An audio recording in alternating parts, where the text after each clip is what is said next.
Aula 16, vamos falar agora sobre máquina de post. Aí a nossa terceira máquina universal. Estamos estudando agora nessa segunda unidade, que é toda dedicada às máquinas universais. Seguindo o sumário lá do capítulo 3 do livro Teoria da Computação, né? Então, vimos aqui, iniciamos os estudos com máquinas universais, falamos sobre codificação de conjuntos estruturados, quando a gente codifica um programa monolítico em números, né? Um conjunto de números primos. Depois, aprendemos sobre máquina-norma, máquina de registradores norma. Na aula anterior falamos sobre máquina de Turing e agora, nesta aula, vamos conhecer a máquina de Post, que é uma máquina diferente, né? Vocês não estudaram ainda, mas vocês vão ver que é uma máquina super fácil e simples de usar. Tá? Por quê? Porque essa estrutura, a estrutura da máquina de Post, ela é baseada na estrutura de dados do tipo fila. Então, ela usa aquela estrutura de dados tão conhecida como é uma fila para desenvolver um algoritmo de máquina universal, né? Que é conhecida aí como máquina de Post. Então, a principal característica é que ela usa a estrutura de dados do tipo fila para entrada, saída e memória de trabalho. Estruturalmente, a principal característica de uma fila é que o primeiro valor gravado também é o primeiro que vai ser lido, tá? E uma leitura exclui o dado lido. Então, olhando aqui nessa figura, se a gente tiver aqui os dados armazenados, o início da fila sendo aqui, então vai ser o mesmo local da leitura de dados, e a gravação de dados vai ser no fim da fila. Ou seja, eu leio da fila no início da fila, mas se eu quero gravar alguma informação, eu gravo lá no final da fila. Certo? Então, aquela informação que foi gravada lá no final da fila vai ser a última informação a ser lida. Tá? E aí é interessante que essa máquina de Post, ela difere bastante da máquina de Turing, porque na máquina de Turing eu tenho uma fita em que eu tenho os dados armazenados naquela fita e para mim acessar os dados eu tenho que andar pela fita, né? Então eu vou para a esquerda, vou para a direita. Aqui na máquina de Post, não, se eu quero acessar alguma informação que está na fila, eu vou ter que ir andando, vou ter que ir lendo da fila, ou seja, eu não posso sair indo e voltando. Eu tenho que respeitar a fila, então eu só posso ler da fila aqui no início e se eu quiser gravar alguma coisa, eu gravo no final. Ou seja, os dados na máquina de Post circulam, né? Porque eu leio de um lado e gravo do outro. Então eu vou fazendo, né, essa leitura circular, bem diferente da máquina de Turing. Assim como o Turing, Emil Post propôs também em 1936 um modelo de máquina universal, denominado máquina de Post. Tá? Então, naquela mesma época, um outro matemático aí estava também propondo o seu modelo de máquina universal. Tá? Uma máquina de Post consiste em duas partes, variável x e programa. Variável x. Trata-se de uma variável do tipo fila e é utilizada como entrada, saída e memória de trabalho. Então, a variável x é a fila, certo? E nesta fila, eu coloco os dados de entrada, eu apresento a informação de saída e também é lá que fica a memória de trabalho. Tudo está na fila. A variável x não possui tamanho nem limite fixos. Seu comprimento é igual ao comprimento da palavra corrente armazenada. Ou seja, para ela ser considerada uma máquina universal, ela não pode ter limites de tamanho, né? Então, o tamanho da fila é ilimitado. Os símbolos podem pertencer ao alfabeto de entrada ou ao hashtag, que é o único símbolo auxiliar, conhecido também como sustenido, né? Então, é o único símbolo auxiliar que temos aqui. Inicialmente, o valor de x é a palavra de entrada. Caso x não contenha símbolos, a palavra de entrada é vazia e é representada por epsilon.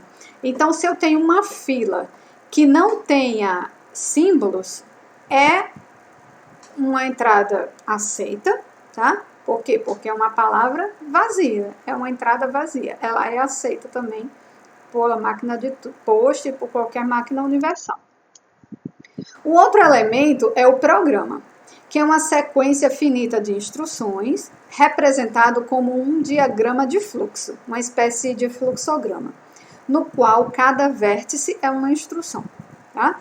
Então, o programa da máquina de Turing, de Post, é um fluxograma, bem diferente da máquina de Turing, que era um grafo ou uma tabela de transição. As instruções podem ser de 4 tipos: partida, parada, desvio e atribuição. Vamos falar de cada um.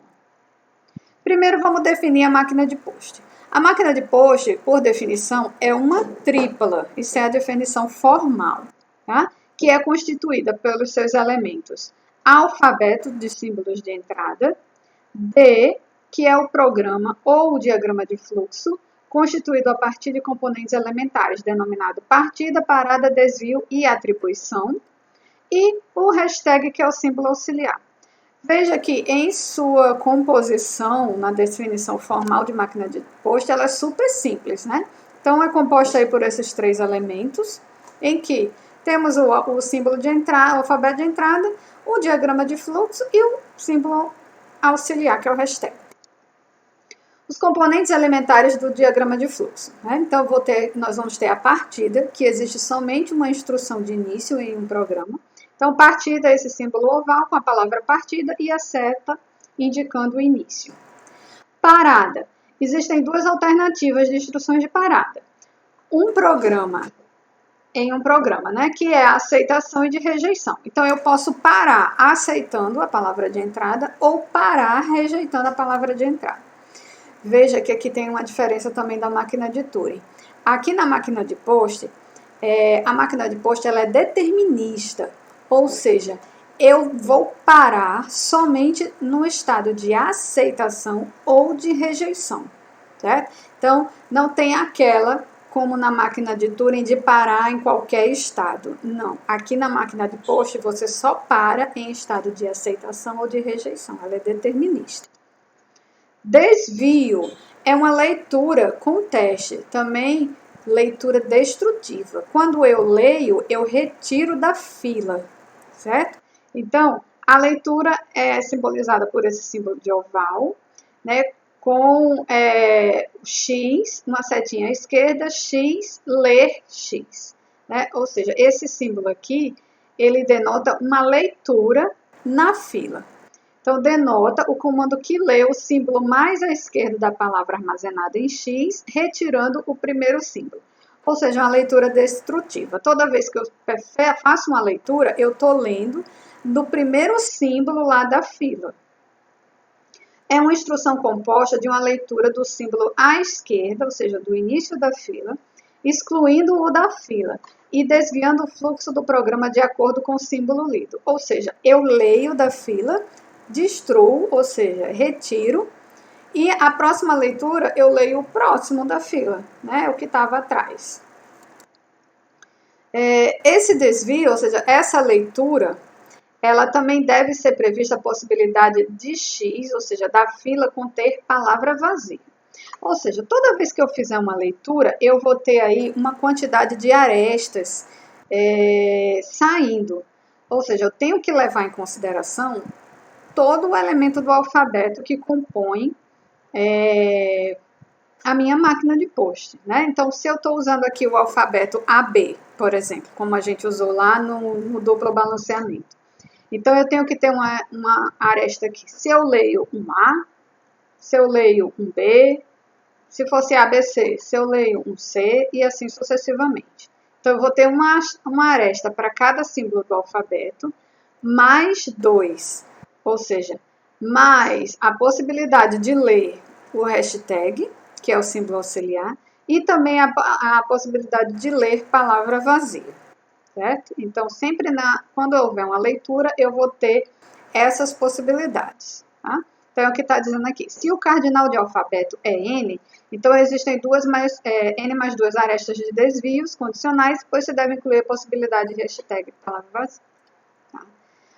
O outro elemento é o de atribuição, que é quando eu escrevo na fila, ou seja, eu escrevo lá no final da fila. O símbolo é esse símbolo retangular, X, uma setinha à esquerda, X, e esse elemento aqui é o símbolo que eu estou escrevendo. No caso aqui, estou escrevendo S, nesse exemplo. É uma instrução de concatenação, gravando o símbolo indicado, pertencente ao alfabeto ou o hashtag, à direita da palavra armazenada na variável X, ou seja, no fim da fila. Tá? Só escrevo no fim da fila. A operação de atribuição é representada a seguir, supondo que S pertence aqui ao alfabeto ou hashtag, né? Que é o exemplo que está dado aqui. Então, resumindo, em um diagrama de fluxo, existe somente uma instrução de partida, mas podem existir diversas, uma ou mais instruções de parada, tanto de aceitação como de rejeição, porque ela é determinista. Uma palavra de entrada é aceita ou rejeitada se a computação, iniciada com a variável x, contendo a entrada, atinge uma instrução aceita ou rejeita. Em um desvio, se x contém a palavra vazia, então segue o fluxo correspondente. Caso contrário, lê o símbolo mais à esquerda da palavra de x e remove após a decisão de qual aresta do fluxo indica a próxima instrução. Ou seja, um desvio é uma leitura. Se eu leio na entrada, se eu leio lá no início da fila, eu destruo aquela leitura e aí sigo o fluxo, ou seja, qual é a próxima aresta? Eu vou fazer uma outra leitura ou eu vou escrever no fim da fila, né? Aí depende do algoritmo da máquina de post. Então, vamos fazer um exemplo. Vamos pegar o mesmo exemplo do duplo balanceamento, é o exemplo que está lá no livro, e é o exemplo utilizado para todas as máquinas, justamente para fazer uma comparação e a gente vê que todas elas são máquinas universais, então todas elas utilizando o mesmo exemplo para até para a gente fazer uma comparação, né? Então, considere a linguagem duplo balanceamento, ou seja, A elevado a N, B elevado a N. Então, vamos fazer uma máquina de Turing. Para fazer a máquina, quais são os 3 elementos da máquina? O alfabeto de entrada, o diagrama de fluxo e o símbolo auxiliar, que é o hashtag. Tá? Então, a máquina de post, a gente já pode escrever ela, né, com os seus 3 elementos, em que o alfabeto é AB, o D, que é o diagrama de fluxo, e o hashtag, que é o símbolo auxiliar. No caso aqui, vamos fazer agora o diagrama de fluxo desta máquina. Então, qual é a ideia aqui do duplo balanceamento? É que a mesma quantidade de A seja a mesma quantidade de B, né? Então, vamos fazer um exemplo aqui, para a gente fixar, né? Então, digamos aqui que eu tenha a minha palavra de entrada AABB, o mesmo exemplo que a gente fez na máquina de Turing. Então, AABB. Como é que eu vou fazer? Qual é o algoritmo que eu vou utilizar aqui, né? Isso aqui é uma fila, ou seja, eu só posso ler aqui. Eu só leio da entrada, né? Então, a primeira coisa a fazer na fila é demarcar o fim da fila. Então, o símbolo auxiliar, o hashtag, ela serve justamente para mim marcar o final da fila. Porque se eu precisar escrever no final da fila, eu já vou saber onde é que eu terminei uma palavra e comecei a escrever. Se eu não demarcar com o hashtag, o que vai acontecer? Se eu escrever aqui no fim da fila, eu vou acabar me perdendo, sem saber onde é que eu terminei a palavra, certo? Então, a primeira coisa a fazer é marcar o fim da fila. E aí eu vou ler, né? Li um A, leitura destrutiva. Então, li um A. O que eu quero agora? Eu quero ler um B, né? Porque eu quero contar a mesma quantidade de A é a mesma quantidade de B. Então, li um A, vou para o próximo elemento da fila. Quando eu leio aqui, opa, tem um A de novo. Toda vez que eu leio, excluo. Então, para não perder esse A aqui, eu vou e escrevo no final da fila. Já entenderam, né? Como é que a gente vai fazer? E volto para a fila. Próximo elemento da fila, um B. Opa, era o B que eu estava procurando, daquele primeiro A, né? E agora eu vou e leio de novo. Quando eu leio, opa, encontrei um outro B. Então, eu escrevo o B no final da fila. e vou ler novamente. Veja que eu sempre leio do início da fila. Quando eu leio aqui, hashtag. Opa, hashtag. Então, eu escrevo hashtag no final da fila para demarcar de novo. E leio. Quando eu leio, opa, li um A. Vou à procura de um B. Leio. Foi um B. Beleza. O que eu quero agora? Vou à procura do outro A. Quando eu leio, encontro hashtag. Aí eu vou e escrevo hashtag no final da fila. E leio novamente. Quando eu leio, hashtag de novo. Ou seja, terminou. Terminou a leitura e eu aceito essa palavra de entrada. Beleza? Vamos fazer um exemplo agora de uma palavra que eu vou rejeitar. Digamos que eu escrevo aqui AAB. Essa palavra aqui, ela vai ser rejeitada porque tem as quantidades são diferentes de A e B, né? Então, eu escrevo hashtag no final da fila e leio. Li um A, beleza, vou à procura de um B. Leio outro A e escrevo A no fim da fila. Leio B, beleza. Leio novamente, hashtag. Quando eu leio hashtag, escrevo hashtag no final da fila e leio novamente. Opa, um A, agora eu vou à procura de um B. Quando eu leio novamente, hashtag, não encontrei o B. Ou seja, rejeito. Né? Vou rejeitar a palavra de entrada porque eu não tenho as mesmas quantidades de A e B. Então, aqui eu vou rejeitar. Beleza? Vamos fazer o diagrama de fluxo agora? Então, eu vou fazer aqui, tentar fazer um diagrama de fluxo, eu espero que dê para entender, certo? Mas depois, no próximo slide, tem o diagrama de fluxo bem direitinho da figura, certo? Mas vamos fazer aqui para a gente fixar e entender bem direitinho como faz, tá? Então, a gente inicia com a partida. E a primeira coisa a fazer é escrever o hashtag no final da fila. Então, eu vou colocar aqui o símbolo de atribuição, escrevendo o hashtag aqui no final da fila, né? Ou seja, deixa eu fazer aqui novamente, só para a gente acompanhar. Digamos que a gente está aqui com a palavra AABB e eu escrevi hashtag no final da fila. Ok, o que eu vou fazer agora? Ler, né? Então, eu vou colocar aqui o símbolo de ler. Ler de X. E aqui eu vou ter várias arestas, né? Então, a primeira aresta aqui eu posso colocar o A, né? Se eu ler um A, ou seja, se eu ler aqui e foi um A, o que eu quero? Eu vou ler novamente, né? A procura de um B. Então, se eu leio um A, eu vou fazer uma outra leitura. Fica bem meio torto aqui, mas espero que dê para entender. Então, eu leio novamente. Quando eu ler novamente, eu vou também abrir aqui várias arestas, né? Vou ler novamente.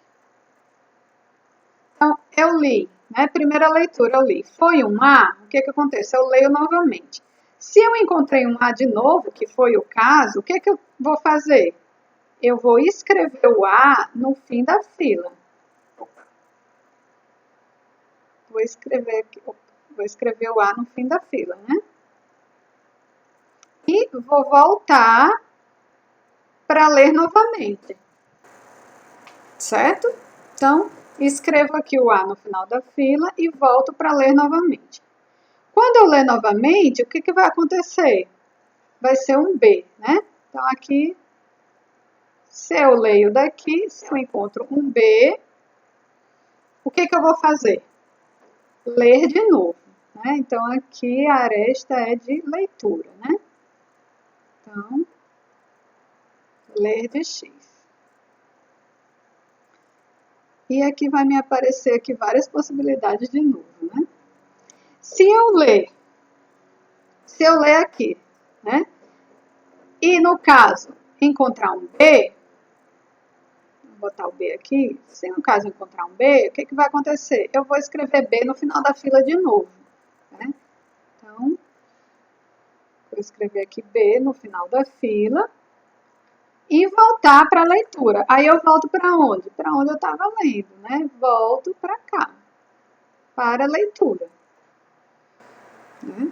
Então, estou aqui na leitura, opa, li um hashtag. O que eu faço? Se eu encontrar hashtag, que eu vou fazer? Escrever ele lá no final da fila. Tá bem torto aqui o fluxograma. Então, eu vou escrever aqui, hashtag no final da fila.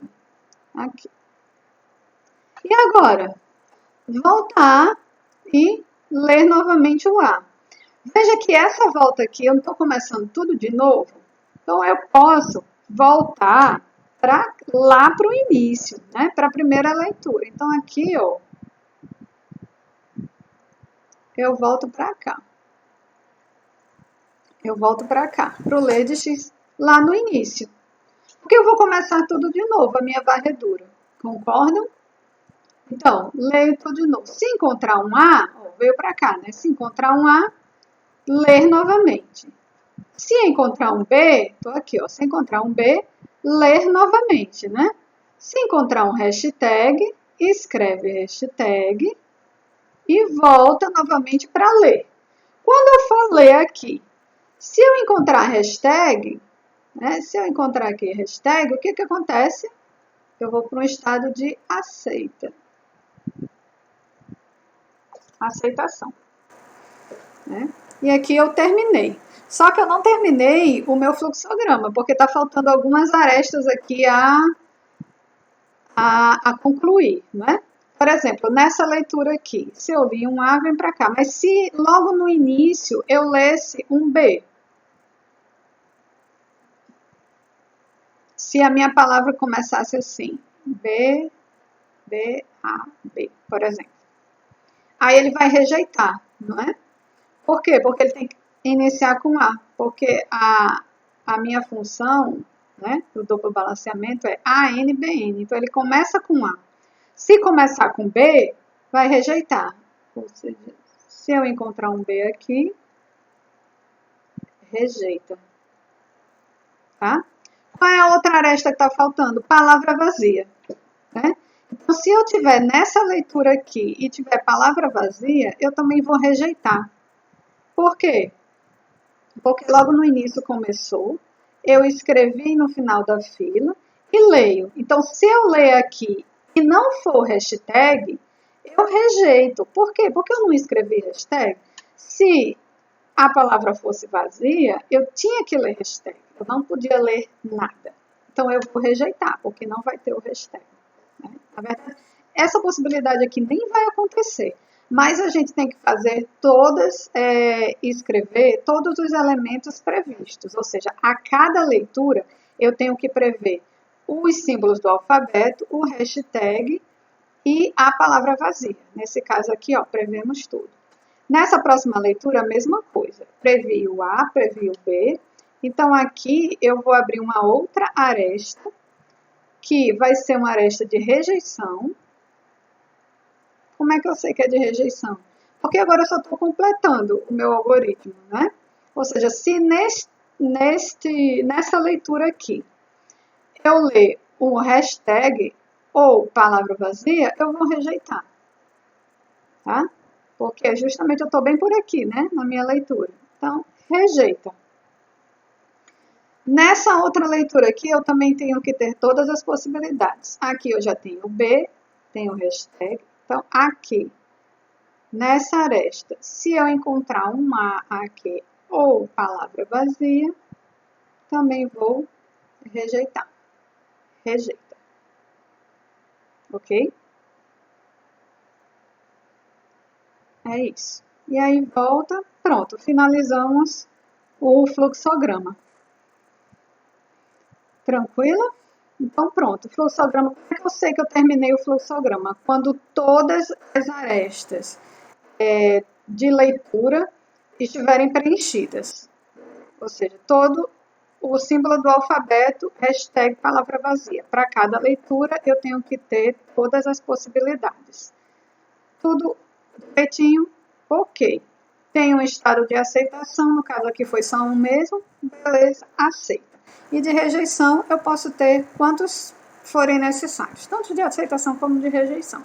Né? Vamos colocar um exemplo aqui. Por exemplo, esse exemplo aqui que eu coloquei. Né?